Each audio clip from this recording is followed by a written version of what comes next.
Bonjour, nous sommes en 2013 et je voudrais aborder une série de vidéos pour étudier l'apparition de Notre-Dame de Fatima. Je voudrais le faire en théologie catholique, évidemment. Donc ne pas me contenter de raconter l'apparition comme je vais le faire dans cette première vidéo, mais véritablement, avec l'aide du regard que porte l'Église, analyser le fond de ce que veut dire cette apparition, aussi bien pour nous actuellement que pour l'histoire du monde en général. Mais avant de raconter l'apparition, je voudrais aborder un petit point, un point particulier. On entend souvent dire que les révélations privées, ça veut dire celles qui arrivent après la révélation publique, qui s'est terminée à la mort du dernier apôtre, Saint Jean, en l'an à peu près 95 après Jésus-Christ. On entend souvent dire que les révélations privées ne concernent pas la foi, qu'on n'est pas obligé d'y croire, en gros. Je voudrais préciser exactement ce que ça veut dire, cette chose-là. En fait, dans la révélation publique, qui s'est mise dans l'Écriture, on peut dire jusqu'à la mort de Saint Jean, tout a été donné, le contenu essentiel de la foi a été donné, et je dirais que rien d'autre ne peut être ajouté avant le retour du Christ, où là, on le voit de ses yeux. Et ça se passe à l'heure de la mort, et puis aussi à la fin du monde. Cette révélation publique, elle n'est pas exclusivement présente dans l'Écriture sainte pour les catholiques. Elle est présente aussi et d'abord dans la tradition des apôtres. Ça veut dire qu'avant de mettre par écrit les choses, tous les apôtres ont vécu, ont médité intimement, aidés par l'Esprit Saint venu à la Pentecôte, ce que le Christ leur avait dit. Certains n'avaient pas été témoins des choses, et malgré tout, ils ont mis les choses par écrit. Donc on voit, il y a une tradition vivante dans le cœur des apôtres qui est première, qui met l'Écriture en place. Et l'Écriture, elle est restée parce que ces apôtres vivants sont morts, ils sont passés dans l'autre monde. Résultat, pour lire le contenu de la révélation publique, Dieu, Jésus, a laissé un instrument charismatique très utile qui s'appelle le pape, avec un charisme particulier qui le revêt, qui est indépendamment de sa sainteté, à savoir que quand il dit « ceci correspond à la révélation de Jésus et ceci n'y correspond pas », il a une protection infaillible. Si bien qu'actuellement, la tradition continue, l'Esprit Saint vient dans le cœur des saints, l'Écriture elle est toujours là, et le rôle du charisme du successeur du pape, actuellement le pape François, est là encore présent pour indiquer ce qui viendrait de sa propre tradition à soi et ce qui viendrait de l'Esprit Saint. Ça, c'est donc la révélation publique et rien ne peut être y ajouté. Tout est contenu dedans. Cependant, pour rendre consciente l'Église de toute la richesse qui est contenue dans la révélation publique, évidemment, au cours de l'histoire, l'Esprit Saint continue de venir, et il vient de plusieurs façons. Il vient chez les saints docteurs, les théologiens, et parfois, à travers ses apparitions, ses révélations privées. Donc on voit ces révélations privées, effectivement, ne donnent pas un nouveau dogme, une nouvelle vérité de foi qui ne serait pas présente dans la révélation, soit la tradition, soit l'Écriture, mais elles viennent l'actualiser. Elles viennent, je dirais, rendre conscient l'Église de certaines choses qu'elle n'avait pas encore repérées. Et on le voit sans arrêt, à travers le rôle de ces saints qui ont eu des apparitions. Je pense à Sainte Faustine, récemment, petite sainte qui vivait en Pologne dans les années 30, et qui voit de ses yeux, qui l'écrit dans son journal, que à l'heure de la mort, le Christ vient donner une grâce de lumière particulière aux mourants pour qu'ils puissent se convertir. C'est quelque chose qui est explicitement dans la révélation. Quand Jésus dit « Le jour du Fils de l'homme, en ce jour-là, 2 hommes seront dans un champ, l'un sera laissé, l'autre pris », ce qui indique la mort individuelle. Donc à l'heure de la mort, évidemment, on voit Jésus. Les gens le savaient. Qu'on se souvienne de Jacques Fesch, ce condamné à mort dans les années 50, qui écrit un livre avant d'être exécuté. « Dans 2 heures, je verrai Jésus ». Cependant, l'Église n'avait pas pris conscience de cette chose dans la révélation, et donc la vision de Sainte Faustine l'a aidée. Sainte Faustine a d'abord été mise à l'index, ses écrits, donc par le cardinal Ottaviani, Et le pape Jean-Paul II l'a sortie de l'index des livres interdits pour la canoniser. Le pape Benoît XVI, dans son encyclique Spe Salvi 47, eh bien, il présente cette lumière qui se passe à l'heure de la mort comme une hypothèse théologique. On voit bien comment ça se passe. Donc, dire que les apparitions privées n'apportent rien à la foi, c'est exagéré. Elles apportent énormément, elles conscientisent l'Église. Par contre, évidemment, tout ce qu'elles apportent est déjà présent dans la révélation publique. Autre question, est-ce qu'on est obligé de croire que la Vierge est apparue à Fatima ? D'un acte de foi théologale portant sur le contenu des dogmes? Non, c'est autre chose. C'est un signe pratique de la Sainte Vierge, mandatée par Jésus pour venir sur terre. Mais par contre, d'un acte de foi, je dirais vivant, intime, alors que l'Église a reconnu solennellement cette apparition, alors que le pape Jean-Paul II a même vu de ses yeux lors de son attentat l'ange de Fatima détourner la balle pour l'empêcher d'être tué, qu'il a fait graver, il a fait mettre la balle dans la couronne de la statue de la Vierge à Fatima. Ne pas y croire dans sa foi pratique, vivante, ça serait une folie, évidemment. Donc, je répète, ce qui est précis pour un théologien, c'est qu'il n'y a pas, je dirais, de dogme nouveau dans Fatima et dans toutes les apparitions reconnues, qui impliquerait un acte de foi théologale nouveau. Je dirais que la Vierge ne dit pas quelque chose de radicalement nouveau.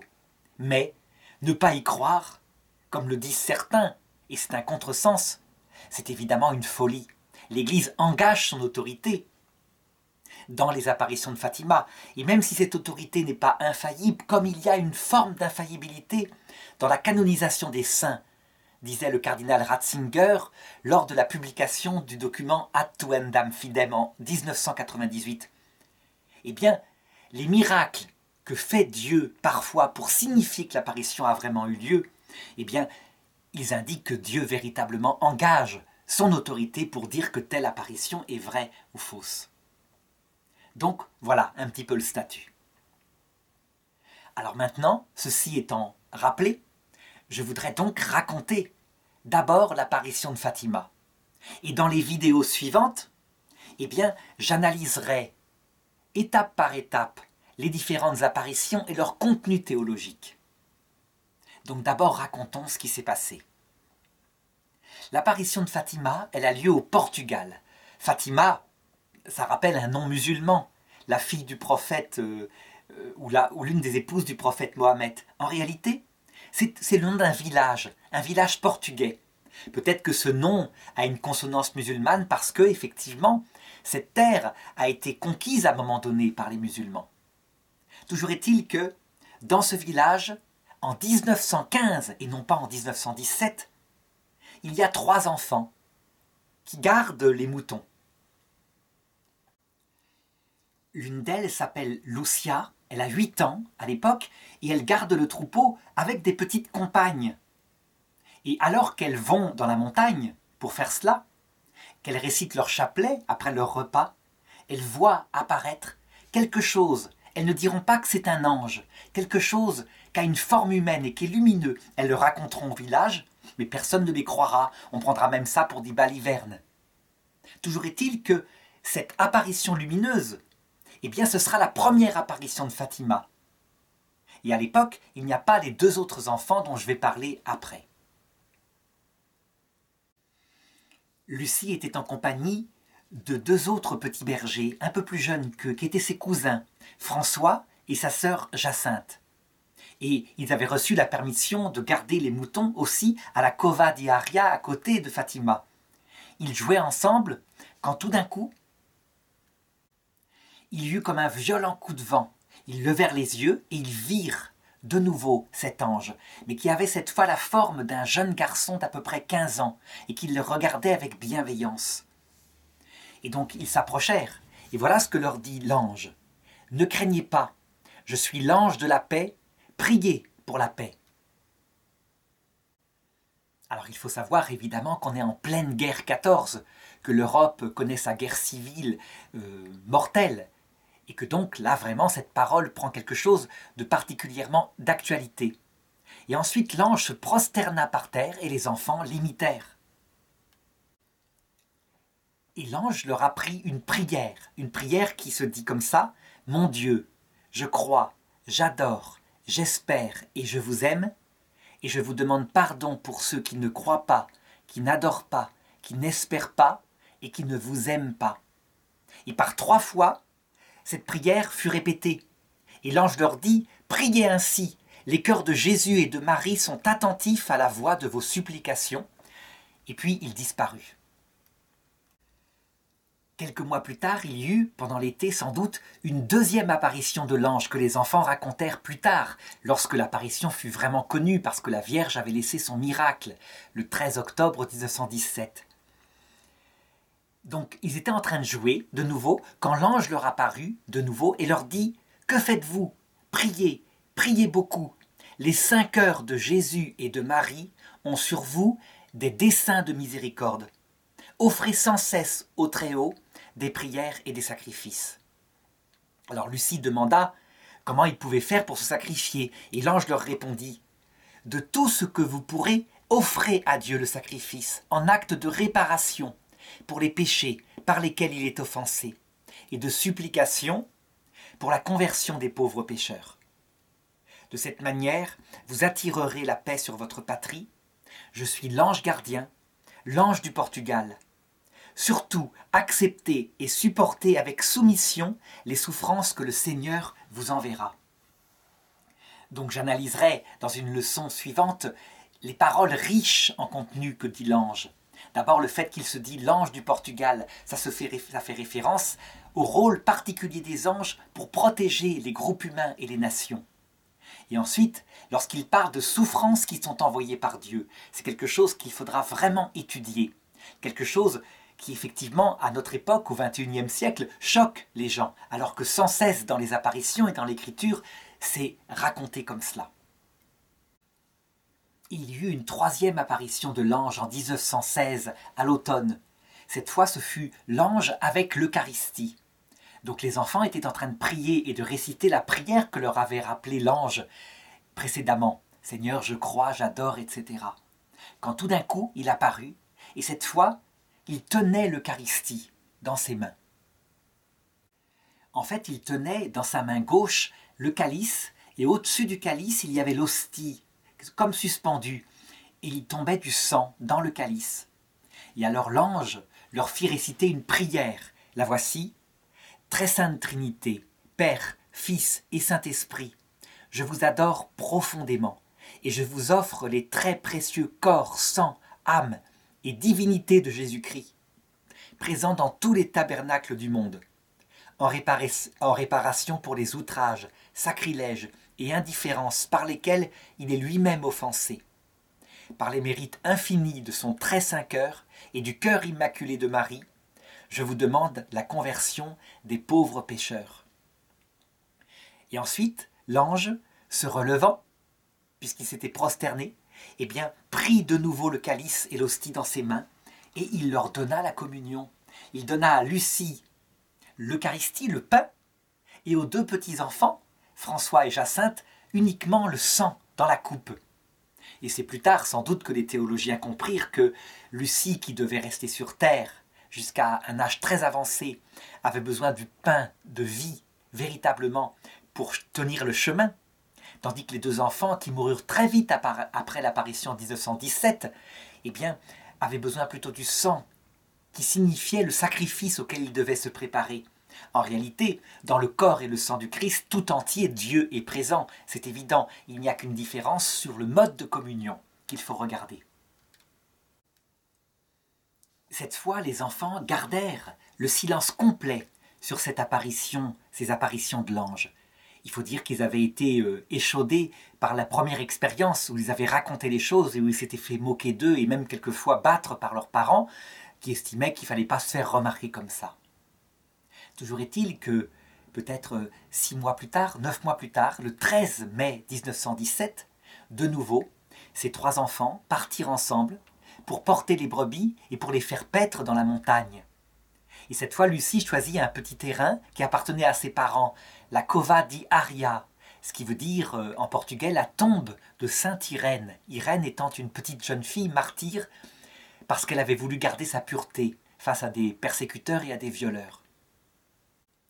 Le matin, ils étaient allés à la messe au village, une messe qui était d'ailleurs donnée spécialement pour les âmes du purgatoire. Et puis ils s'étaient arrêtés pour manger, ils avaient mis du temps à parvenir à l'endroit, ils avaient fait le bénicité, les grâces, et à la fin du repas, alors qu'ils s'apprêtaient à revenir, eh bien il y eut un éclair dans le ciel, qui les surprit parce qu'il n'y avait pas de tonnerre, et en plus il n'y avait pas de nuages. Et tout d'un coup, leur apparut, dans la lumière, une belle dame, magnifique, pleine de lumière.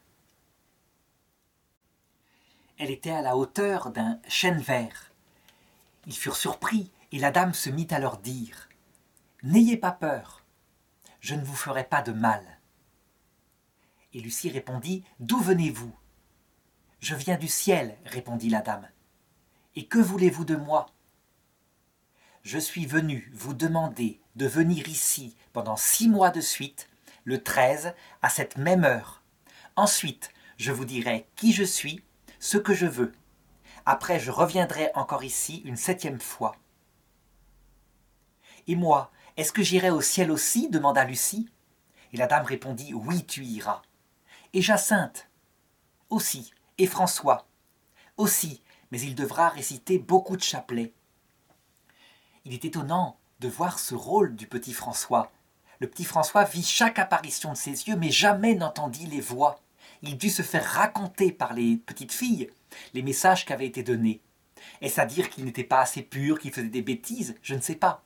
Toujours est-il que c'est un fait, et que la Vierge parla de beaucoup de chapelets, ce qui le marqua beaucoup. Et effectivement, il récita beaucoup de chapelets avant de mourir quelques années plus tard. Lucie demanda au sujet des 2 jeunes filles mortes depuis peu, Maria, 16 ans, fille de José d'Asneves, et Amélia, 19 ans, si elles étaient au ciel. Et la dame répondit à propos de Maria, oui, elle est au ciel. Et Amélia ? Demanda Lucie. Et la Vierge répondit, elle est au purgatoire jusqu'à la fin du monde. Et la dame continua, voulez-vous offrir à Dieu pour supporter toutes les souffrances qu'il voudra vous envoyer, en acte de réparation pour les péchés par lesquels il est offensé, et de supplication pour la conversion des pécheurs ? Et les enfants répondirent, oui, nous le voulons. Et la dame leur dit, vous aurez beaucoup à souffrir, mais la grâce de Dieu sera votre réconfort. Et pendant qu'elle parlait de la grâce de Dieu qui devait être leur réconfort, la dame ouvrit ses mains et il sortit une sorte de lumière dont Lucie racontera plus tard que c'était comme si elle avait vu son âme telle que Dieu la voit, à la lumière de Dieu. Et c'était une vision bouleversante. Avant de partir, donc la Sainte Vierge ajouta « Récitez le chapelet tous les jours, afin d'obtenir la paix pour le monde et la fin de la guerre. » Lucie demanda « Quand est-ce que la guerre va finir ?» Et la dame répondit « Je ne peux pas vous le dire encore, tant que je ne t'ai pas dit aussi ce que je veux. » Cette apparition dura environ 10 minutes. La dame s'éleva doucement vers le ciel. François n'avait pas entendu non plus les paroles. Jacinthe, oubliant sa promesse, lorsqu'elle revint au village de Fatima, raconta ce qu'elle avait vu. Et c'est ainsi que les choses se répandirent dans le village de nouveau, comme ça avait eu lieu quelques années plus tard pour l'apparition de l'ange. Plus tôt, pour l'apparition de l'ange. Le curé doyen de Fatima fut même informé, et comme c'était un homme très sévère, il voulut interroger les enfants, qui furent impressionnés par son attitude. Du coup, ils restèrent paralysés et muets. Lucie ne parla pas du tout. Il en informa le cardinal de Lisbonne, qui lui dit simplement de se tenir à l'écart de tout ça, ce que fit le curé à partir de maintenant. Et donc, il n'aida pas du tout les enfants dans ce qu'ils devaient subir par la suite. Parce qu'on devine ce que ces enfants eurent à subir dans le mois qui précéda l'apparition suivante, qui eut lieu le 13 juin 1917. En effet, les parents ne voulaient absolument pas de scandale, et surtout les mamans, qui ne savaient pas quoi faire pour camoufler la chose. Et donc, on peut dire que Lucie se prit quelques roustes, comme ça se faisait à l'époque dans l'éducation des enfants. Toujours est-il que vint le 13 juin, et que les enfants se retrouvèrent à la Cova di Aria. Il y avait quelques personnes qui étaient venues pour assister à l'apparition. La maman de Lucie, bien sûr, n'était pas venue, tellement elle était fâchée. Donc les gens récitaient leur chapelet quand il y eut de nouveau l'éclair de lumière que tout le monde put voir, et alors les enfants entrèrent dans le dialogue avec la dame, du moins Lucie. Et Lucie dit « Que veut votre grâce ?» Elle ne sait toujours pas qui elle est, elle l'appelle la dame. Et elle répondit « Je veux que vous veniez le 13 du mois prochain, que vous disiez le chapelet tous les jours et que vous appreniez à lire. Ensuite, je vous dirai ce que je veux. » Donc le chapelet, très important, et que vous appreniez à lire. Mais ça, je commenterai dans d'autres vidéos. Lucie demanda la guérison d'un malade, ce à quoi la dame répondit « S'il se convertit, il sera guéri dans l'année. » Lucie répondit « Je voudrais vous demander de nous emmener au ciel. » Et la dame répondit « Oui, Jacinthe et François, je les emmènerai bientôt. Mais toi, Lucie, tu resteras ici un certain temps. Jésus veut se servir de toi afin de me faire connaître et aimer. Il veut établir dans le monde la dévotion à mon cœur immaculé. À qui embrassera cette dévotion, je promets le salut. Ces âmes seront chéries de Dieu, comme des fleurs placées par moi pour orner son trône. » Avec tristesse, la petite Lucie dit « Je vais rester ici toute seule. » Et la dame répondit « Non, ma fille. Tu souffres beaucoup ? Ne te décourage pas. Je ne t'abandonnerai jamais. Mon cœur immaculé sera ton refuge et le chemin qui te conduira jusqu'à Dieu. » Et ensuite, la dame ouvrit de nouveau les mains et une grande lumière, comme la première fois, les envahit. Et ce qui était étonnant, raconta Lucie plus tard, c'est que Jacinthe et François semblaient être dans la partie de la lumière qui s'élevait vers le ciel, tandis que Lucie semblait être dans la partie de la lumière qui restait sur terre. Ce qui indique bien l'unité totale des églises, de l'église de la terre, de l'église du ciel, de tous ceux qui aiment Dieu, qui en fait sont séparés par un voile très mince, qu'on ne voit pas évidemment. Les gens qui étaient autour, évidemment, n'avaient pas vu la Sainte Vierge. Ils avaient juste vu le branche du chêne vert sur lequel la Sainte Vierge était, qui se pliait au moment où elle arrivait et au moment où elle partait. C'est du moins ce qu'ils dirent plus tard. Le mois passa, puis vint le 13 juillet 1917. Donc, la troisième apparition de la dame. Cette fois, il y avait autour de 4000 à 5000 personnes qui étaient venues, donc le bruit s'était répandu, et déjà les autorités avaient entendu parler du phénomène de Fatima. Donc les gens dirent d'abord le chapelet, et tout d'un coup, voilà que Lucie, regardant vers le ciel, dit « Notre-Dame arrive ». Et il y eut comme une baisse de lumière dont témoignèrent les gens, mais rien de plus. Toujours est-il que la dame était là, et Lucie ne parlait pas, et Jacinthe lui dit « Parle-lui donc, tu vois bien qu'elle est là ». Et c'est ainsi que reprit le dialogue. Donc Lucie dit, comme d'habitude, « Que veut de moi votre grâce ?» Donc on voit tout le respect qu'elle utilise dans ces termes par rapport à cette magnifique dame. Et la dame répondit, « Je veux que vous veniez ici le 13 du mois qui vient, que vous continuiez de réciter le chapelet tous les jours en l'honneur de Notre-Dame du Rosaire, pour obtenir la paix du monde, la fin de la guerre, parce qu'elle seule pourra vous secourir. » Lucie répondit, « Je voudrais vous demander de nous dire qui vous êtes et de faire un miracle afin que tout le monde croie que votre grâce nous apparaît. » La dame lui répondit, « Continuez à venir ici tous les mois. En octobre, je vous dirai qui je suis et ce que je veux, et je ferai un miracle que tous pourront voir et croire. Sacrifiez-vous pour les pécheurs et dites souvent à Jésus, spécialement lorsque vous ferez un sacrifice, « Ô Jésus, c'est par amour pour vous, pour la conversion des pécheurs et en réparation pour les péchés commis contre le cœur immaculé de Marie. » Ayant dit ceci, la dame ouvrit ses mains. Il eut comme une lumière qui sortit d'elle et qui frappa la terre. Et la terre s'ouvrit. Et là, tout d'un coup, les enfants virent l'enfer. Lucie poussa un cri. Les gens entendirent bien ce cri de Lucie. C'était une vision horrible. C'étaient des gens qui étaient remplis de haine. Et les démons se distinguaient tout à fait des âmes de ceux qui étaient en enfer. C'était une vision horrible. qui était marquée à la fois par la perversité de ces gens qui étaient dans l'enfer et aussi par l'horreur des souffrances qu'ils vivaient. Alors la vision s'arrêta et la dame dit ceci. « Vous avez vu l'enfer, et où vont les âmes des pauvres pécheurs? Pour les sauver, Dieu veut établir dans le monde la dévotion de mon cœur immaculé. Si l'on fait ce que je vais vous dire, beaucoup d'âmes se sauveront et on aura la paix. » Et c'est là que vont être donnés les 3 secrets de Fatima. Le premier, la guerre va finir.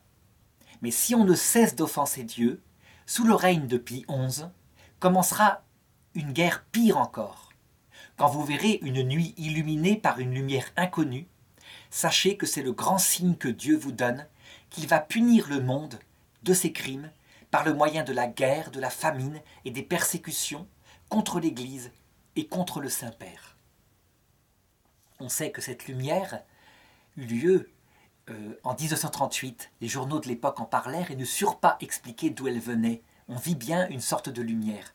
Et de fait, quelques mois plus tard, Hitler attaquait la Tchécoslovaquie, ce qui veut dire que la guerre commença en fait avec ses prémices, et non pas seulement avec l'attaque de la Pologne en 1939. Le deuxième secret de Fatima, la guerre va finir. Pour empêcher cela, je viendrai demander la consécration de la Russie à mon cœur immaculé et la communion réparatrice des premiers samedis du mois. Si l'on écoute mes demandes, la Russie se convertira et l'on aura la paix. Sinon, elle répandra ses erreurs à travers le monde, provoquant des guerres et des persécutions contre l'Église. Les bons seront martyrisés, le Saint-Père aura beaucoup à souffrir, plusieurs nations seront anéanties. À la fin, mon cœur immaculé triomphera. Le Saint-Père me consacrera la Russie qui se convertira. Et il sera donné au monde un certain temps de paix. Au Portugal se conservera toujours le dogme de la foi. Cela ne le dit à personne, sauf à François. Et donc je raconterai, lorsque j'analyserai ce deuxième secret, à quel point au XXe siècle il se réalisa, mais matériellement. Le pape Jean-Paul II, on le sait, consacra la Russie une première fois à Marie, mais pas selon les formes, ou plutôt parce que les évêques ne voulurent pas s'unir à lui. Du coup, Lucie, qui était devenue très âgée, demanda une deuxième consécration, que le Saint-Père fit, cette fois, publiquement. Et Lucie reconnut qu'elle était acceptée par le ciel.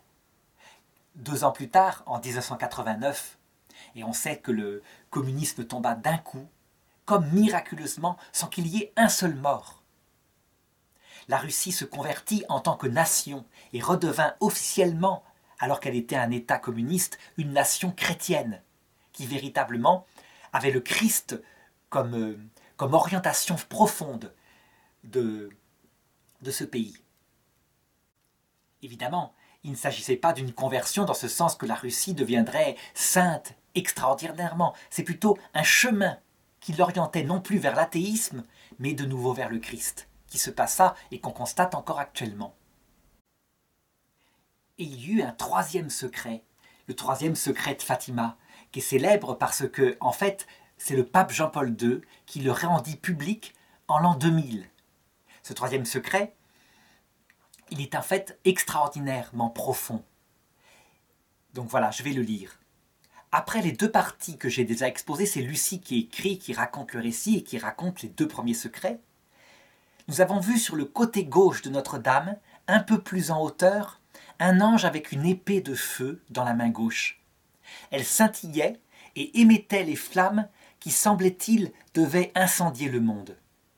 Mais elle s'éloignait au contact de la splendeur qui émanait de la main droite de Notre-Dame en direction de lui, l'ange, indiquant la terre avec sa main droite, dit d'une voix forte « Pénitence, pénitence, pénitence !»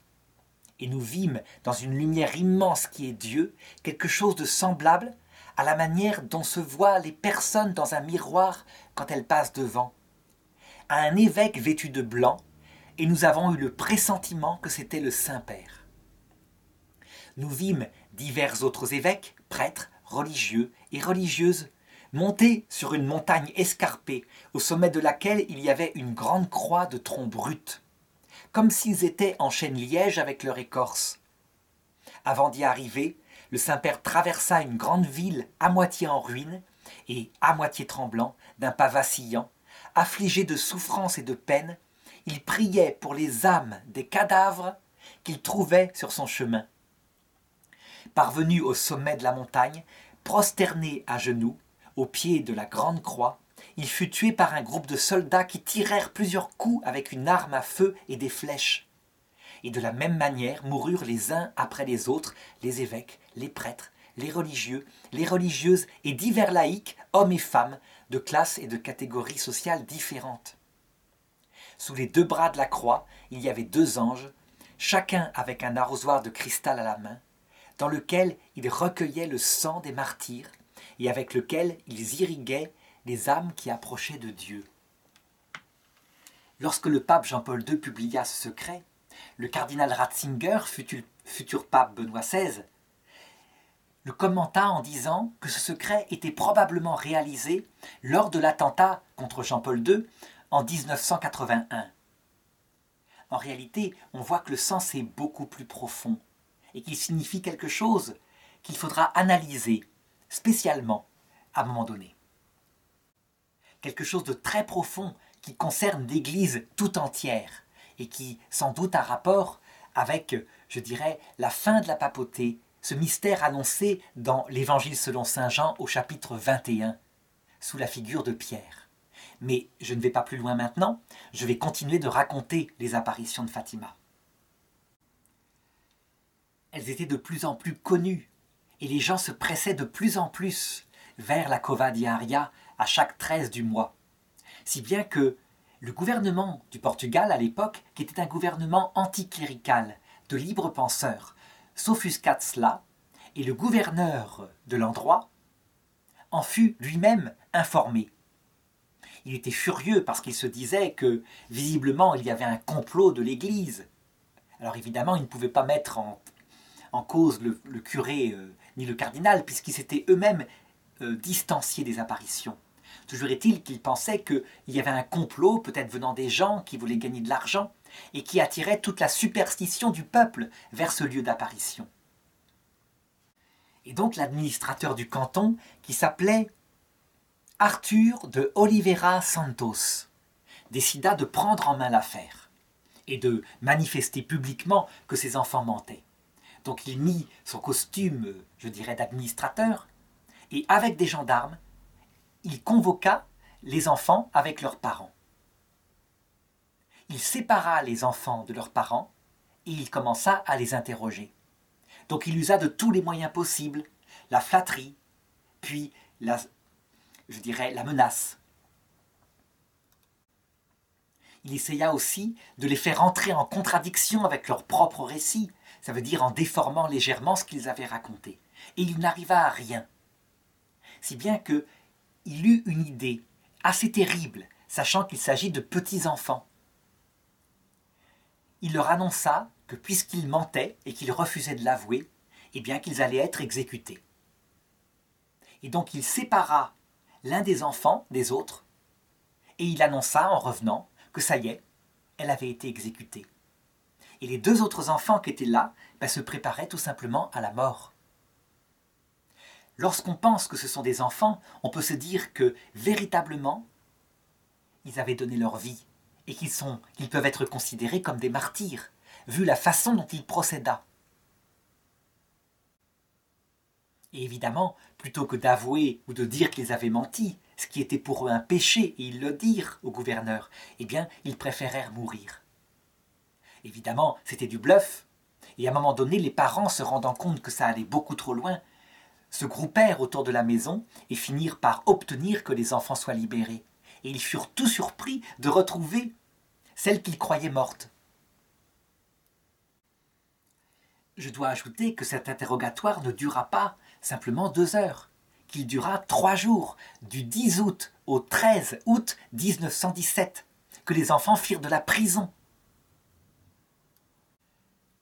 Ce chiffre de 3 jours de ténèbres, Pour eux, on peut dire qu'il a un sens très profond et très symbolique. Toujours est-il que du coup, l'apparition du 13 août n'eut pas lieu. Ou plutôt, elle eut certainement lieu, puisque 18 000 personnes s'étaient rendues à la Cova de Aria, qu'ils virent l'éclair, qu'ils virent même le chêne s'affaisser, comme s'il y avait l'apparition, mais qu'ils ne virent rien de plus. Et donc ce n'est que 6 jours plus tard, le dimanche 19 août 1917, que la Vierge, ou la Dame plutôt, puisqu'ils ne savent pas encore son nom, apparut aux enfants, alors qu'ils étaient de nouveau partis mener les brebis au pâturage. Lucie repéra les signes de l'apparition qui eut lieu comme d'habitude. Jacinthe, qui était en retard, arriva un peu plus tard et la dame attendit qu'elle soit là pour parler et pour donner le message suivant. « Je veux que vous continuiez d'aller à la Cova di Aria le 13 et que vous continuiez de réciter le chapelet tous les jours. Le dernier mois, je ferai le miracle afin que tous croient. S'il ne vous avait pas emprisonné en ville, le miracle aurait été plus connu. Saint Joseph viendra avec l'enfant Jésus pour donner la paix au monde. Notre Seigneur viendra bénir le peuple. Viendra aussi Notre-Dame du Rosaire et Notre-Dame des Douleurs. » Les gens qui étaient venus le 13 précédent avaient déposé beaucoup d'offrandes et beaucoup d'argent au pied de l'apparition. Et donc Lucie demanda à la dame ce qu'elle devait faire de cet argent que sa maman ne voulait pas garder à la maison. Que d'ailleurs le curé ne voulait pas accepter non plus, parce que cet argent avait une origine douteuse, pensait-il. Et donc voilà ce que répondit la dame. « Je veux que l'on fasse 2 brancards de procession. Tu porteras l'un avec Jacinthe et 2 autres petites filles habillées de blanc. L'autre, François le portera avec 3 autres garçons comme lui, vêtus d'une aube blanche. Ce sera pour la fête de Notre-Dame du Rosaire.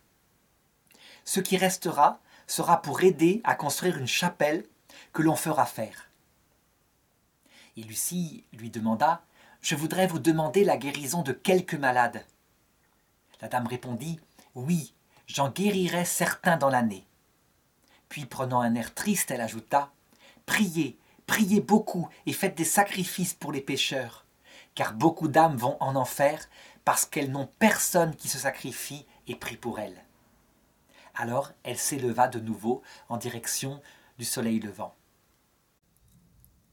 Alors ils étaient évidemment complètement heureux d'avoir eu une telle apparition, et François et Jacinthe cueillirent même la branche de l'arbre sur laquelle la Vierge avait posé son pied, et ils l'amenèrent à la maison. Ils le donnèrent à leur maman en disant « Regarde, elle est apparue !» Et la maman les traita de menteurs, parce que personne ne croyait en cela. Cependant, elle prit la branche, elle l'approcha, et elle la sentit, et il y avait un parfum qui émanait d'elle qui était extraordinaire. Elle voulut garder la branche pour la montrer le soir à son mari, mais la branche avait disparu. C'était en fait Lucie qui l'avait amenée à sa maison. Et un parfum extraordinaire émanait d'elle, si bien que la maman de Lucie, qui elle non plus n'y croyait pas du tout, fut un petit peu plus en paix lorsqu'elle vit ce genre de signe. Le papa de Lucie aussi était de plus en plus profondément, je dirais, en train de croire sa fille. Arrive ensuite le 13 septembre. Alors le 13 septembre, cette fois, c'est 25 à 30 000 personnes qui sont venues pour assister aux apparitions. Le clergé n'est pas présent, il est très passif et très en recul, comme je le disais. Et pourtant, il y avait quand même quelques prêtres, quelques séminaristes en soutane qui étaient venus à titre privé. Et la foule elle-même s'était organisée comme une forme de procession en disant le chapelet. Et les témoins qui étaient là disaient qu'ils n'avaient jamais vu un tel rassemblement de foi qui se faisait autour de Fatima. Toujours est-il que, à peu près, je dirais vers midi, donc à l'heure solaire, des centaines de personnes virent comme un globe de lumière qui se dirigeait vers l'endroit où devait avoir l'apparition, vers le chêne vert. Et à ce moment-là, Notre-Dame apparut aux 3 enfants encore une fois. Et elle dit à Lucie « Continuez de dire le chapelet, afin d'obtenir la fin de la guerre. En octobre, notre Seigneur viendra, ainsi que Notre-Dame des Douleurs, Notre-Dame du Carmel et Saint Joseph avec l'enfant Jésus. Il bénira le monde. » Donc elle donne toujours le même message, elle insiste sur le chapelet et sur les sacrifices. Pour la conversion des pécheurs, les enfants, en ce qui les concerne, portaient une corde autour des reins et faisaient beaucoup de sacrifices. Ils essayaient de trouver des manières de se sacrifier, donc ils avaient trouvé ce système de silice. Et la dame leur dit, « Dieu est satisfait de vos sacrifices, mais il ne veut pas que vous dormiez avec la corde. Portez-la seulement pendant le jour. » Ensuite, Lucie demanda de nouveau la guérison de quelques malades. Par exemple, une personne qui était sourde et muette, une petite fille, et la dame répondit « D'ici 1 an, elle se trouvera mieux. » Puis, à propos d'autres guérisons, la dame répondit « Je guérirai les uns, mais les autres non, parce que notre Seigneur ne se fie pas à eux. » Ce qui indique évidemment le rôle que peut avoir la souffrance et la maladie. Et il faudra véritablement étudier cela à un moment donné. Lucie ensuite donna à la dame 2 lettres qu'on avait écrites où des gens avaient mis des intentions et un petit flacon de parfum. Et la dame dit à propos du parfum « Cela ne convient pas pour le ciel. En octobre, je ferai le miracle pour que tous croient. » Et ensuite, elle commença à s'élever, elle disparut comme les fois précédentes. Et arriva enfin le 13 octobre 1917. Et une foule qu'on estime peut-être à 60 000 personnes s'était réunie, bien qu'il pleuve énormément. Et c'était des gens qui portaient, donc des femmes par exemple, qui portaient des robes longues, comme c'était la mode avant la guerre 14. Si bien que la terre elle-même était devenue de la boue et les robes étaient maculées par l'eau de pluie et par la boue du chemin qu'ils faisaient. Ce qui est aussi intéressant, c'est qu'un certain nombre de personnes étaient venues pour se moquer. Des journalistes en particulier qui étaient athées, qui étaient des journaux libres penseurs de l'époque et qui voulaient écrire un bon article le lendemain pour raconter la crédulité de la foule. La mère de Lucie, qui était une femme de bon sens, était très inquiète et elle se demandait quelle allait être la réaction de la foule si jamais le miracle n'avait pas lieu. Elle se disait même « mais ils risquent de lyncher mes enfants ». Ça peut être à ce point-là tellement les gens sont venus avec plein d'espoir et ils sont prêts à croire tout. Les gens se mirent à réciter le chapelet et se mirent à genoux pour cela. Le miracle avait été annoncé pour midi et il était 13h30. Il y avait déjà des gens dans la foule qui commençaient à ricaner en disant « Vous êtes bien crédules, ça fait 1h30, le miracle n'a pas eu lieu. » Seulement, ils oubliaient que, à cette époque-là, l'heure légale, le midi légal, était 1h30 après l'heure du midi solaire. C'est un petit signe intéressant dans le sens profond de l'apparition, parce qu'il signifie bien cette attente. Et ce qui se passe actuellement dans le monde, où les gens continuent de dire « Mais le Christ, on devait l'attendre depuis 2000 ans, il n'est toujours pas revenu. » Et donc à midi, heure légale au Portugal, l'apparition eut lieu, et la dame dit à Lucie « Je veux te dire que l'on fasse ici une chapelle en mon honneur. Je suis Notre-Dame du Rosaire. Que l'on continue toujours à réciter le chapelet tous les jours. La guerre va finir et les militaires rentreront bientôt chez eux. » Alors Lucie présente encore de nombreuses demandes de guérison à la dame et la dame redit la même chose. Les uns guériront, les autres non, car il faut qu'ils se corrigent, qu'ils demandent pardon de leurs péchés. Et puis ensuite, prenant un air plus triste, il faut cesser d'offenser ainsi Dieu, notre Seigneur, car il est déjà trop offensé. Et pendant que Notre-Dame s'élevait pour partir, Lucie dit « Regardez le soleil !» Les nuages s'écartèrent, la pluie cessa, et les gens purent constater qu'ils pouvaient regarder le soleil sans se brûler les yeux. Au début, il apparaissait comme un disque, un peu comme de la moire brillante, blanche, mais pas brûlante. Et puis, il se mit à tourner sur lui-même. C'est le fameux miracle du soleil. À un moment donné, il se mit à émettre dans toutes les directions des rayons de lumière de toutes les couleurs. C'était quelque chose de fantastique. Et les gens tombèrent à genoux. Tous les gens, y compris ceux qui étaient venus pour se moquer. À un autre moment, ils eurent l'impression que le soleil s'approchait d'eux. Grossissait, si bien que certains se frappaient la poitrine en pensant que c'était la fin du monde. Ils avaient peur, véritablement, d'autres pleuraient. C'était absolument bouleversant.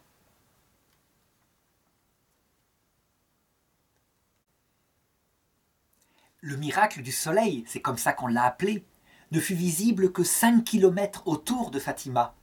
Les observatoires du monde entier ne le virent pas. On dit que le pape de l'époque, le pape Benoît XV, le vit, lui, depuis le Vatican. Ce qui veut dire que ce n'est pas le soleil lui-même qui bougea, mais plutôt une impression dans l'œil de ceux qui étaient là, qui se réalisa, je dirais, de manière prodigieuse. On ne peut pas interpréter ça comme une hallucination collective, parce que la présence de gens qui étaient venus pour se moquer aurait évidemment pu contourner même l'enthousiasme d'une foule croyante. On sait bien qu'il peut y avoir des hallucinations collectives, mais chez des gens qui sont prêts à croire quelque chose. Lorsque les gens ne cherchent pas à croire et sont venus pour se moquer, eh bien, ils objectivisent, ils ferment les yeux, ils les réouvrent, etc. Dans les journaux du lendemain, partout au Portugal, y compris les journaux libres-penseurs, on parlait du miracle de Fatima. Et ce fut un bouleversement profond de tout le Portugal, au point que le gouvernement athée fut renversé par les élections l'année suivante. Et ce fut un gouvernement catholique qui fut mis au pouvoir à partir de ce moment-là. Le miracle dura à peu près 10 minutes. Et pendant que les gens observaient le soleil, eh bien les enfants purent assister à 3 tableaux qui défilèrent devant eux. Il y eut d'abord la vision de la Sainte Famille, à côté du soleil, Saint Joseph, l'enfant Jésus et Notre-Dame. Puis il y eut ensuite la vision de Notre-Dame des 7 douleurs. Donc, c'était Marie, dans ses douleurs, qui semblait bénir le monde. Et enfin, la vision de Notre-Dame du Mont-Carmel. Notre-Dame du Mont-Carmel, c'est la Vierge dans son aspect contemplatif. On peut dire que c'est l'éternité. Ainsi, ces 3 tableaux sont comme en résumé un chapelet. Les mystères joyeux avec la Sainte Famille, les mystères douloureux avec Notre-Dame des 7 douleurs, et les mystères glorieux avec la vie éternelle, la contemplation de Dieu face à face, Notre-Dame du Mont-Carmel. Évidemment, ce miracle du soleil bouleversa les choses, en tout cas dans le peuple de Dieu. Le clergé, quant à lui, continua de se montrer extrêmement prudent par rapport au phénomène, et pendant 5 ans, il n'y eut pas d'autorisation officielle, je dirais, à des prêtres d'accompagner des pèlerinages. Au bout de 5 ans, lorsque l'archevêché de Lisbonne fut rétabli suite à la disparition des gouvernements libres-penseurs, eh bien, une enquête canonique fut ordonnée par rapport au fait de Fatima, qui prit son temps, qui agit très lentement, qui interrogea tous les témoins possibles. Et ce n'est que bien plus tard, en 1930 exactement, que l'évêque de Leiria publia la lettre pastorale A Divina Providentia, qui reconnaît le caractère surnaturel de l'apparition de Notre-Dame à Fatima. Et la lettre dit « En vertu des considérations que nous venons d'exposer, et d'autres encore, que nous n'évoquons pas par souci de brièveté, invoquant humblement l'Esprit Saint et nous confiant à la protection de la Très Sainte Vierge, après avoir entendu les révérends consulteurs de notre diocèse, nous décidons que, premièrement, nous déclarons dignes de foi les visions des petits bergers de la Cova da Iria, paroisse de Fatima, dépendant de ce diocèse. Deuxièmement, nous permettons officiellement le culte de Notre-Dame de Fatima. Et le 1er octobre 1930, le pape Pie XI accorda des indulgences aux pèlerins de Fatima, encourageant ainsi la dévotion à Notre-Dame du Rosaire. Et c'est ainsi que l'apparition de Notre-Dame de Fatima fait partie des 7, 8 ou 9 grandes apparitions reconnues officiellement non seulement par l'évêque du lieu, mais aussi, on peut dire de manière universelle, par la papauté. Je pense qu'avec Lourdes et l'apparition de la médaille miraculeuse à la rue du Bac, avec la Salette, l'apparition de Fatima fait partie des 4 grandes apparitions qui ont eu lieu, je dirais, au 19e et 20e siècle, et qui bouleversent encore les gens. Alors, ce que je viens de raconter dans cette vidéo, c'est ce qu'on pourrait appeler, entre guillemets, le sens littéral, c'est-à-dire littéralement ce qui s'est passé, sans chercher du tout à interpréter profondément les choses. Mais évidemment, lorsqu'on est confronté à ce genre de phénomène, c'est-à-dire la même chose lorsqu'on regarde l'Écriture sainte qui, elle, est la révélation publique, eh bien, on sait bien qu'il ne faut pas s'arrêter au sens littéral, matériel, même s'il est réel, absolument réel. Je veux dire par là que les 3 secrets de Fatima, en tout cas 2 d'entre eux, la fin de la guerre 14, en 1918, et la Seconde Guerre mondiale, la troisième, on peut dire la guerre froide avec ce que fit la Russie, la conversion de la Russie, qui suivit de près la consécration de la Russie au cœur de Marie par le pape Jean-Paul II, tout cela a réellement eu lieu. Ce sont des faits objectivables. Mais profondément, au-delà de ce sens littéral qui concerne les gens du XXe siècle, eh bien, cette apparition signifie des choses qui seront valables pour tous les hommes de toutes les époques à venir. À chaque fois qu'on lit un texte de l'Écriture, y compris dans les évangiles, eh bien, saint Thomas d'Aquin nous rappelle qu'il faut considérer les 3 sens profonds que l'Esprit Saint y cache et qu'il définit comme cela. Le sens allégorique, le sens moral et le sens eschatologique. Ça paraît un peu compliqué comme mot, mais je vais expliquer par des exemples qui vont permettre de rendre les choses beaucoup plus simples. Le sens allégorique, ça veut dire que caché sous la lettre de ces apparitions de Fatima, il y a en fait le récit de quelque chose qui est notre propre vie, qui est aussi la vie du Christ, qui est aussi la vie de la Vierge Marie, mais qui est d'abord, analysons-le, notre propre vie. Lorsqu'on regarde la vie des chrétiens, habituellement, ceux qui sont chrétiens et qui vivent leur foi, eh bien on constate qu'elle ressemble très fort à ce qui a été vécu par les enfants dans l'apparition de Fatima. Il y a d'abord une préparation quand on est tout petit. On fait sa première communion, on reçoit du catéchisme. Eh bien cette phase préparatoire, elle ressemble un petit peu à l'enseignement de l'ange. L'ange qui apprend des prières aux enfants, qui leur signifie qu'il faut véritablement, je dirais, se tourner vers Dieu, qu'il faut aller à la messe. Et donc le fait que l'ange à la 3e apparition leur donne la communion signifie bien ça. Le temps de la vie terrestre, le support le plus fort qu'ils auront, outre l'Écriture sainte, ce sera la communion eucharistique. Et c'est vrai que dans la vie d'un chrétien, une fois qu'on a terminé, je dirais, sa formation préparatoire, il y a l'Eucharistie qui nourrit la vie. Lorsqu'on veut véritablement être chrétien, on s'aperçoit que ce qui motive, ce qui finalise toute la vie, tout l'espoir, dans le temps très long entre sa formation préparatoire et l'heure de la mort, c'est ce qu'on appelle l'espérance de la venue du Christ. Je veux dire par là que si un chrétien n'attend pas cette apparition, qui doit se réaliser symboliquement, au sens littéral, le 13 octobre 1917, donc à la dernière apparition, vous verrez un miracle, dit la Vierge, eh bien, on traîne un peu dans sa vie chrétienne, on est dans le quotidien. Tandis que si on a un but, ce jour-là, vous verrez qui je suis et vous verrez le soleil, vous verrez un miracle. Eh bien, je dirais que la vie passe vite et qu'elle est comme légère. Il y a un grand défaut actuellement chez les chrétiens, c'est l'oubli de cette dernière apparition, celle qui motive le sens de la vie et qui fait que les chrétiens ont quelquefois beaucoup de charité, vivent sur terre, mais manquent de ressort, ce ressort de l'espérance qui les fait attendre l'apparition glorieuse du Christ et de sa mère. Entre-temps, porté par cette espérance et porté par ce qu'on a reçu dans l'enfance, eh bien, il faut vivre la vie terrestre. Et la vie terrestre, il y a une première phase, on peut dire quand on est adulte, c'est qu'on approfondit sa connaissance des choses.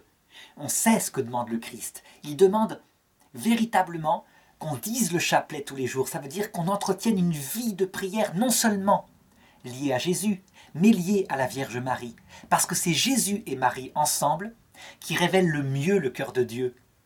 Jésus et Marie ensemble parce que Jésus révèle le côté force, le côté enseignement de Dieu. Et Marie révèle le secret du silence, de l'humilité, de l'amour intime de Dieu, ce côté féminin. Ce sont les deux ensemble, sans les opposer, qui permettent d'aller le plus loin dans le secret de la connaissance de Dieu. C'est pas pour rien que dans les évangiles, Saint Jean, qui prend Marie chez lui, est appelé le disciple que Jésus aimait. On va bien plus loin en ayant Jésus et Marie ensemble sans les opposer. Et alors, fondé sur ces enseignements profonds, la pénitence, la prière, le chapelet, on doit vivre sa vie. Et la vie n'est pas toujours facile. On constate que dans ces apparitions, il y a des moments où ça ne se passe pas agréablement. Par exemple, la vision de l'enfer, à un moment donné, elle est importante, ne serait-ce que pour se motiver. Et les enfants, ça va profondément les motiver à repartir. On ne peut pas centrer la spiritualité chrétienne sur la réflexion de l'enfer. Il faut le centrer aussi sur le paradis. Mais il faut penser à l'enfer. L'enfer est un véritable risque pour quelqu'un qui s'attiédit dans sa vie. Ça veut dire que, en fait, on achète sa maison, on se marie, on fait des enfants, et on oublie de prier. On oublie tout ce qu'on a reçu dans son enfance. Et donc, il peut y avoir quelquefois une stimulation qui n'est pas la sagesse, mais qui est comme le commencement de la sagesse, dit l'Écriture, en regardant cette possibilité de l'enfer. Dans la vie, très souvent, à un moment donné, arrive l'épreuve, la souffrance. C'est ce qu'on voit dans ces apparitions du mois d'août 1917. Août, c'est le moment où le soleil est le plus brûlant. On peut dire que c'est le milieu de la vie. C'est comme le démon de midi, si on peut dire. Et c'est là où les enfants sont arrêtés par la police, sont persécutés, ne peuvent pas assister à l'apparition. Ils croient même mourir pour leur foi. Et bien dans la vie, il y a des épreuves par lesquelles il faut passer. Voilà ce que signifie l'apparition de Fatima au sens allégorique. Et ensuite, les choses s'arrangent. L'apparition suivante du mois de septembre, c'est un moment de paix. La Vierge dit qu'elle est contente de leur sacrifice. C'est un peu ce qui arrive lorsqu'on a vécu ces épreuves au milieu de sa vie et qu'on a fini par les accepter, les offrir. Eh bien, les épreuves restent, mais elles sont plus faciles à porter, comme si on savait à quoi elles servent. C'est ce que Sainte Thérèse d'Avila décrit dans les 6e demeures, plutôt dans les 7e demeures, la 6e demeure étant plutôt la période de l'épreuve. On peut dire que le cœur est pacifié. Voilà ce que raconte l'apparition. Et alors enfin, apparaît ce qui se passe à l'heure de la mort, à savoir le miracle de l'apparition, cette fois lumineuse, pour tous les hommes, les incroyants comme les croyants, ceux qui sont venus se moquer comme ceux qui ont été fidèles, du soleil de justice, Jésus dans sa gloire, accompagné des saints et des anges, accompagné de la Vierge Marie, et qui donne le sens à toute la vie qu'on a vécue, d'où, on peut le dire au sens allégorique, la vision qu'ont les enfants des 3 tableaux. Les mystères joyeux, l'enfance, les mystères douloureux, et les mystères glorieux qui se réalisent à ce moment-là. Donc voilà, un sens allégorique. Ce n'est pas le seul. Sens allégorique, il peut être aussi appliqué à la vie entière de l'Église. L'Église, dit le catéchisme de l'Église catholique au numéro 675, elle a une vie qui ressemble profondément à la vie qu'a vécue le Christ. Une enfance qui se passe parfois dans la douleur, mais qui aussi voit sa grande croissance. Un moment de gloire, où elle a dominé le monde, on peut le dire, où les papes, à certains moments donnés, pouvaient même déposer les rois. Et puis un moment de lente diminution, jusqu'à un martyre final. Un martyre final qu'elle offre comme le Christ, dans l'humilité et la douleur, et qui lui permet d'entrer dans la gloire. Le mystère de l'Église est le même chemin que celui qu'a vécu le Christ, et il ressemble très fort, encore une fois, à ce que je viens de raconter de ses apparitions. L'histoire de l'Église, on peut dire telle qu'elle est actuellement, eh bien, c'est comme le moment de la lente diminution qui semble annoncer la passion qui viendra un jour et qui n'est pas pour notre époque, mais qui en tout cas s'approche. Et donc on le voit, il y a une lecture de l'apparition de Fatima qui est véritablement à tous les niveaux de sens allégorique qu'on peut deviner et qui est beaucoup plus simple que la lecture de l'Apocalypse de Saint Jean. On peut dire que l'apparition de Fatima, c'est la même chose que l'Apocalypse de Saint Jean, mais adaptée à tout le monde. Il n'y a pas ces symboles incompréhensibles comme dans l'Apocalypse. Là, les choses sont simples, sont claires, mais chaque détail de l'apparition a un sens allégorique qui peut signifier notre vie. Le deuxième sens de ce genre de texte, dit saint Thomas d'Aquin, c'est le sens moral. Ça veut dire que est révélé dans ce texte, apparition privée, tout ce qu'il faut pour aller vers le ciel, comment il faut agir. Et donc, la Vierge, elle donne véritablement des clés. Elle parle de conversion, elle parle de dire son chapelet, parce qu'un chrétien ne peut pas rester chrétien s'il ne pratique pas l'oraison du cœur. S'il n'y a plus de vie de prière, il n'y a plus de chrétien.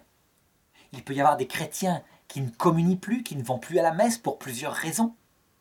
Mais un chrétien qui n'aurait pas de contact cœur à cœur avec Dieu dans la prière ne peut plus être chrétien. De même que on ne peut pas se dire ami de quelqu'un si on ne le voit jamais, si on n'a jamais de contact avec lui, s'il n'y a pas d'échange. L'amitié se nourrit de la fréquentation. Et donc la Vierge le dit. On se sacrifie parce que ce qui compte, ce n'est pas d'abord soi-même. Et on prie le chapelet parce que c'est une prière où Jésus et Marie sont unis pour s'approcher de Dieu. Du coup, fondé là-dessus, eh bien, tout le reste prend sens. Les sacrifices qu'on fait, c'est pour que des personnes n'aillent pas en enfer. C'est pour les aider à aller mieux. On pourrait ajouter, là la Vierge à Fatima n'en parle pas, l'aide, je dirais, au point de vue charité fraternelle envers ses frères, quoique si, l'apparition en parle sans arrêt, puisque Lucie sans arrêt demande la guérison de personnes qui sont malades, demande, je dirais, des aides pour des personnes qui souffrent. Donc la charité fraternelle, elle est tout à fait présente, comme sens moral de ce qu'il faut faire pour aller au ciel. Autre sens moral donné par l'apparition, c'est le sens des souffrances. Quand la Vierge dit « Mon fils enverra des souffrances », elle le signifie. Et quand elle montre que elle, par sa puissance maternelle, par son amour, elle amoindrit les souffrances. On peut dire que, au sens profond, l'apparition de Fatima montre que la souffrance ne viendrait pas si Dieu ne la permettait pas. Et donc il y a un sens véritablement rédempteur dans ces souffrances qui quelquefois nous tombent dessus. Comment les recevoir? Eh bien d'abord en les acceptant, et puis parfois en les offrant, si on le peut. Mais j'approfondirai dans une autre vidéo ce sens profond de la souffrance. Le troisième sens dont parle saint Thomas par rapport à ce genre de texte, c'est le sens eschatologique. Ça veut dire qu'en fait l'apparition de Fatima, comme toutes les apparitions, comme tous les textes de l'Écriture, parlent de ce qui arrive bientôt, à savoir la vie éternelle. Eh bien, on le voit bien, comme je l'avais dit au début, toute l'apparition est centrée vers le 13 octobre, l'attente du miracle, où tout le monde pourra voir et croire. Sans arrêt dans les apparitions actuelles, la Vierge annonce un miracle, un signe indubitable que tout le monde pourra voir, et qui fera qu'on sera obligé de se poser contre ou pour le Seigneur. Alors évidemment, les personnes qui ne connaissent pas la méthode d'interprétation des apparitions et des textes de ce genre pensent que bientôt, au journal de 20 heures, les présentateurs diront « Regardez, il y a eu un signe indubitable, une croix lumineuse est apparue dans le ciel et on la verra à la télévision, etc. » En réalité, ils se trompent. Il peut y avoir parfois des miracles comme Fatima, il y en a eu quelques-uns, je pense à Notre-Dame de Zeytoun où la Vierge est apparue au-dessus d'une église en Égypte pendant quelques mois. Mais ils ne sont jamais nets. Ou alors, ce miracle de Fatima, où 50 000 personnes les voient, mais à une époque où il n'y a pas de photographie couleur. Donc c'est jamais net. Pourquoi? Parce que le temps de la Terre, il n'est pas long, c'est 80, 100 ans pour les plus vigoureux, n'est pas le temps de la manifestation en gloire de la victoire du Christ. C'est un temps de pèlerinage. Par contre, le temps de la terre se termine à l'heure de la mort par la manifestation glorieuse de la victoire. Alors évidemment, les gens qui ne savent pas trop lire ces apparitions pensent que ça sera dans la politique que tout cela apparaîtra. En réalité, ça apparaît réellement, la gloire de Dieu apparaît réellement, mais on n'en parle pas aux journaux de 20 heures parce qu'elle apparaît réellement à la mort individuelle de chacun.